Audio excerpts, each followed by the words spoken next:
কাকা কেমন বেচা কিনা আছে? আছে অন্য বেচা লাগবে তো লাগবে। কি আজকের আড়ে কি দিতেছেন? মানে গায়ে আসছে না।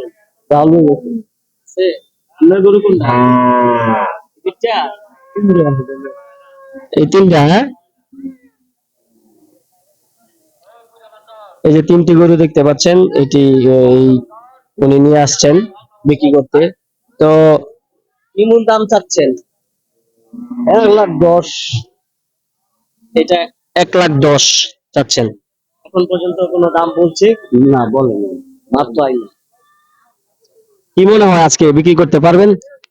ভাগ্য চলে বিক্রি হইতে পারে নাই না হইতে পারে। না হইলেও সমস্যা নাই, সামনে আরো প্রচুর সময় আছে ইনশাল্লাহ। তো আমরা আপনাদেরকে দেখালাম যে এই যে লাল গরুটি দেখছেন, 1,10,000 টাকা তিনি দাম চাচ্ছেন। এখনো পর্যন্ত কিন্তু কোনো গায়কের দেখা মিলেনি।